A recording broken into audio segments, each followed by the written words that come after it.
I've got one very simple question for you all. Where was Knack 3? Alright, ladies and gentlemen, the PS5 reveal event happened not that long ago. First of all, I want to thank everyone who tuned in to my stream. A lot of people were watching, a lot of people were as excited as I was to see what the future holds for PlayStation 5. And in this video, I want to summarize my thoughts on the PS5 reveal event. Overall, I thought it was a very solid showing. I don't think it was a home run. There were a couple things that I would have loved to see, but generally speaking, I was pleased with what I saw, and I'm going to go ahead and break down everything we saw at the event and share my thoughts, starting with the console design itself, which looks something like this. Now, I'm already hearing a wide array of feedback. Some people really love it, others not so much. I've heard feedback like it looks like a router and stuff like that. I don't know. I, for one, think it looks really sleek. I think just the PS5 controller design combined with the console design, the way they look together, it looks really nice sort of uniform, dual tone design elements, and with the blue light that kind of gives it an extra little hint of flair.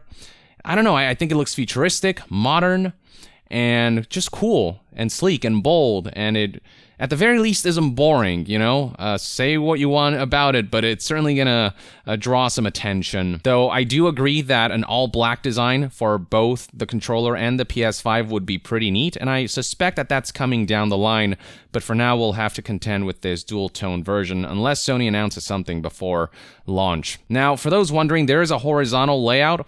They showed this during the live stream, but here is also an official image of that. Apparently, the stand that it comes with either allows for both horizontal or vertical, or we're going to get two separate stands, one for the vertical layout, one for the horizontal. But yeah, in the stream itself, there was a very brief, like half-second screenshot or bit of footage showing what the console looks like in horizontal orientation. I'm surprised they didn't emphasize it a little bit more, but yes, people, for those who are worried whether you can place this horizontally, you absolutely can. Also interesting to note is that there are two versions of the PS5. There is the regular PS5 edition, and then there is the all-digital edition that does not come with the disc drive, and so the PS5 digital edition has a more uniform shape without that drive there. I know that there are plenty of gamers who enjoy the physical medium, but you have that choice, fortunately. It's not something they're forcing on you. There might be people who legit just buy digital games, so they can purchase that edition, but for people like myself who really do value physical medium, we can get the one with the disc drive, so there is that choice you can make. I get the sense that the regular PS5 will be the more popular version because that enables both digital downloads and physical discs to be inserted. You have both worlds in there, whereas the digital version, you're limited to just digital downloads. Even if you one day decide, maybe I'll get the physical version of a game, you don't have that option with the digital edition. So I think most people will probably opt for the regular PS5. Hopefully PlayStation will adjust their production so that it matches the level of demand for both editions. But yeah, I for one am going to buy the regular PS5 edition because I still continuously purchase physical versions of games and enjoy that sense of like having the game in my hands instead of it being all digital. But the choice is yours. Now, on to the games. Horizon 2 Forbidden West was the big one. And what more is there to say except, hot damn, does this game look beautiful. The Desma engine is really putting in work here. Now, as gorgeous as that cinematic trailer looked, I was disappointed that we didn't see a bit more gameplay from Horizon 2. I was sure that we would see, you know, like a 5-minute, 10-minute presentation of Horizon 2, but we only got a cinematic trailer. But the cinematic trailer itself looks absolutely gorgeous, and I'm super stoked for this game. For my part, it did look like much of the trailer was in-engine stuff, but still not necessarily a gameplay trailer. It was more of a cinematic trailer, and I'm looking forward to seeing this game in action. But for now, though, we're just gonna have to bask at the trailer that we got. And then we have Marvel's Spider-Man Miles Morales, which was sort of the big opener for the PS5 event, and what a way to open things up. I could not believe that they actually got a new Spider-Man game together in such a short amount of time. Now, in the chat of my stream, people were confused about in terms of, is this the big next game, the next mainline entry, or is this more of an addition to Spider-Man 1? From what I gather, this is a PS5 exclusive. It seems to be the next entry. It's not the next numbered entry, but I guess maybe it's like what Lost Legacy is to Uncharted, is what Miles Morales is to Spider-Man. Maybe it's not Spider-Man 2, but it is the next part of that story. And I get the sense that given how fast they managed to pull this game together, with Spider-Man having come out in 2018, the first game, and with this coming out in holiday 2020, I get the sense that maybe they're gonna reuse a lot of what we saw in Spider-Man 1 in terms of assets in the city, but lay out a bunch of new missions and new scenarios and new villains and the like. It does look like they're taking the engine that they already have, the technology and assets that they already have, and kind of extrapolating upon that to release sort of, I think, a bridge between Spider-Man 1 and Spider-Man 2, which I'm all in for, honestly. More Spider-Man, hell yeah. Resident Evil 8 Village was also revealed. It would seem as though the rumors surrounding this game were true. It's going to feature, witches and werewolves and various supernatural elements that no doubt are caused by some kind of virus, but give off this very sort of Van Helsing type of vibe. Which, I don't know, it's an interesting direction. I'm looking forward to seeing more. The Resident Evil engine is doing a lot of great work as always. The graphics look pretty impressive all around. And there was that Chris Redfield reveal at the end. And yeah, it's a continuation of Resident Evil 7. And I was generally impressed by it. Gran Turismo 7, I'm not big on racing games, but I know plenty of people were looking forward to this. And they actually showed just straight up gameplay for this title. Ratchet & Clank Rift Apart. Now, this is the game that probably really impressed me and kind of gave me an idea for why that solid-state drive that is continuously touted is such a big deal. Just the swiftness of teleporting from one world to another highlights just things that you can do now that you couldn't do before with consoles that all came default with hard disk drives. Now with the SSD, with that being default across all PS5 hardware, it's going to allow for developers to do stuff like this, where they can very quickly take you from one world to another. And it just definitely highlights that paradigm shift in game development, where you just can do things that you couldn't do before. And the emphasis here is, just teleporting to other dimensions. And that stuff happened on the fly in the gameplay footage that we saw, and it was seriously impressive. It really makes me excited for future games, other games that utilize the SSD technology to do things in games that just plain and simply were not possible before. The Demon's Souls remake, I think, was probably one of the biggest announcements, the thing that's going to get a lot of people hyped. It came out of nowhere, and I, for one, have never played Demon's Souls, but I've always been looking for an excuse to delve into it, and this remake is perfect for that. I know a lot of people really put this game up on a pedestal.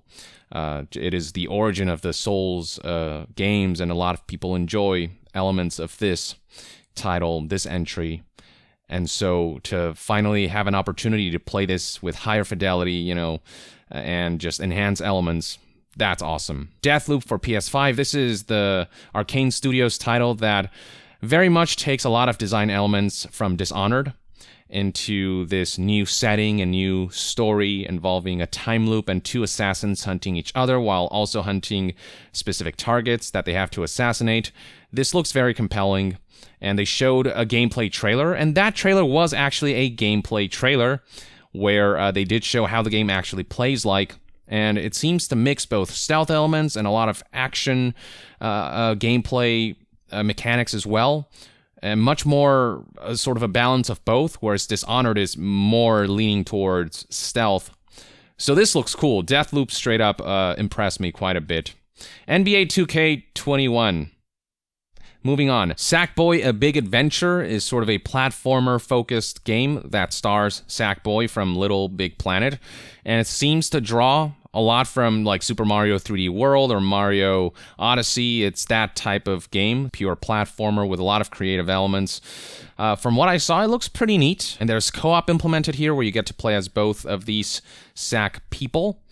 And that's pretty cool too. Hitman 3, I've always loved the Hitman series, so to see the trilogy of recent Hitman outings conclude with Hitman 3 and seeing just how gorgeous this new game looks and knowing from the previous 2 games the kind of gameplay we can expect, that sort of a sandbox style stealth assassination experience where you really kind of get to do whatever you want and assassinate people however you want in any kind of creative means that you can come up with. I'm 100% in for.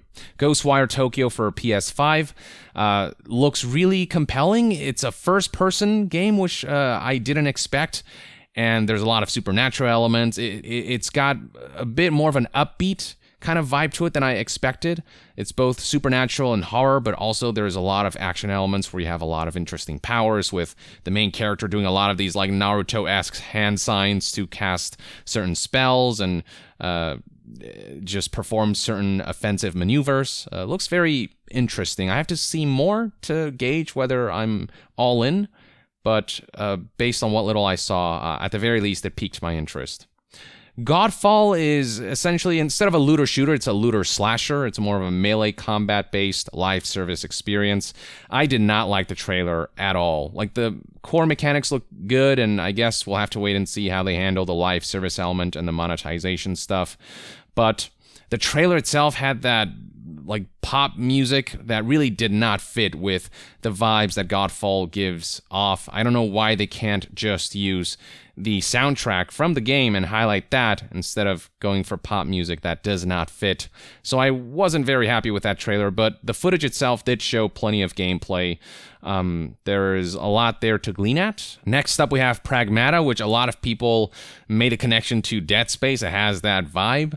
But yeah, it is from Capcom, and it's hard to say what kind of game this is just from the trailer alone. It has a lot of interesting visual elements to it, but I can't tell you what type of game this is. It's hard to look forward to this until I actually see the game in action. But the vibes that it gives off, the tone that it's going for, and some of the visuals that it showcased certainly drew my attention. Astras Playroom seems to be a continuation to Astro Bot from PS4, which was this a VR game that was really good, actually. I played Astro Bot myself on the PSVR, and it really highlights some great things you can do with VR. And this Astro Playroom game, if Astro Bot was meant to showcase PSVR's capabilities, this game is intended to showcase the DualSense wireless controller's capabilities, and this is going to come free with every PlayStation, and you can play this game out and check out what the DualSense controller hype is all about with its haptic feedback and the triggers and all of these different features that the controller comes with.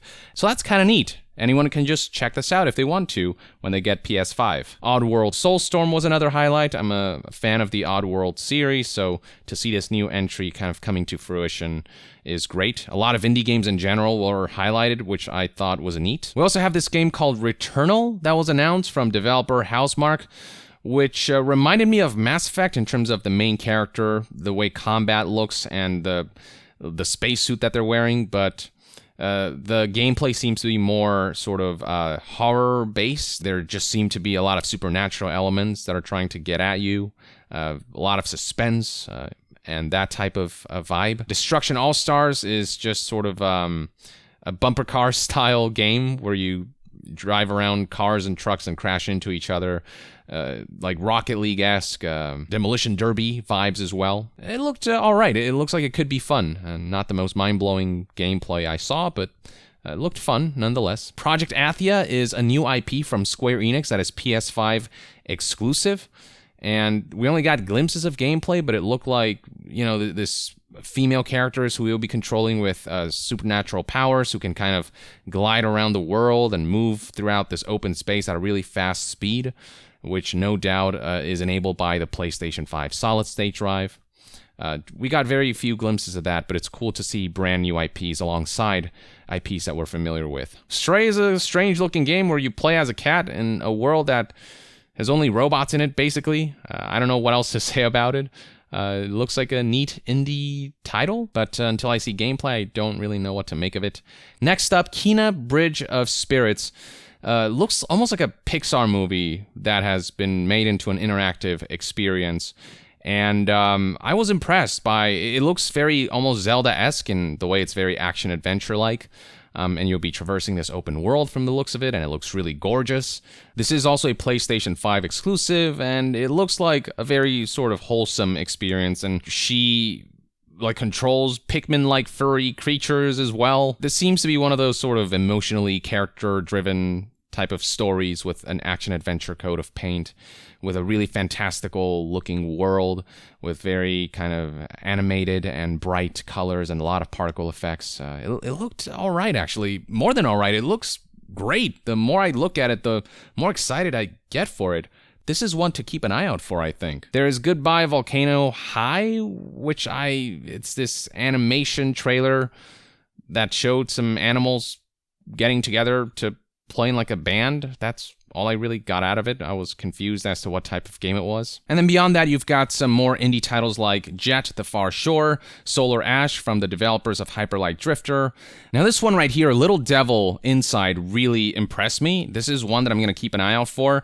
Just the art style is super gorgeous. The gameplay looks solid. There's a lot of impressive visual elements like this swamp-like area.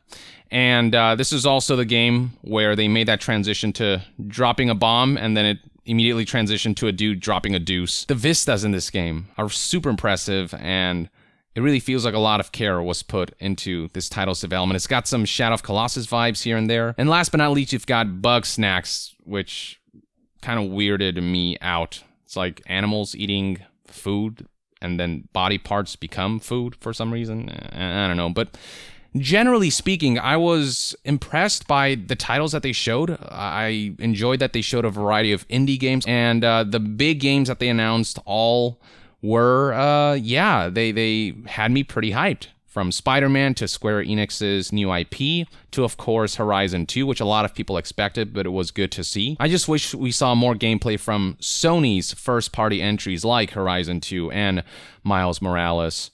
That's like my main complaint, really. But we did see, I think, enough gameplay of other titles where you could consider this a gameplay event, whereas with the Xbox event, you really didn't get to see much gameplay beyond a handful of cinematic trailers that were shot in-game, and then they actually blew the lid wide open on the PS5 console design, and that was a good way to end things, a good way to leave people talking at the very least, regardless of what your opinion might be about the design.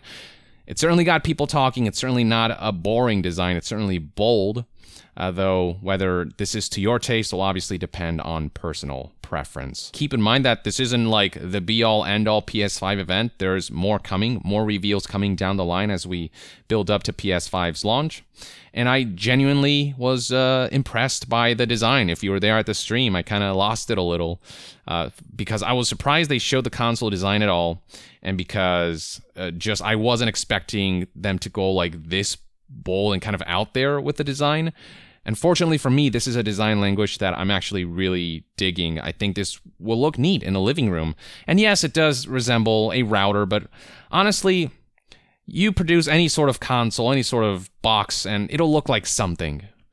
And so, yes, the comparisons are there, but I think it looks really sleek. But yeah, overall, that's my take on the PS5 event. Damn solid. Not a home run, but damn solid, and generally, I left pleased. Whereas with the Xbox event, I kind of felt a little cheated due to how they marketed that event. But with both of these consoles, there are plenty of more streams and directs and events that will be forthcoming as we build up to next gen's launch. Plenty of room for both of these companies to continue to put announcements out there that will hopefully impress us and build up hype and make us excited to purchase either of these consoles. But that's my take. Let me know in the comments below what your thoughts and opinions are on the PS5 event and the PS5 design and the games that they showed off and highlighted. Were you generally pleased or displeased? And state why.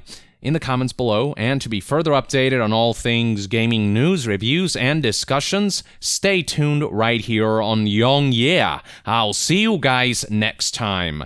Young out.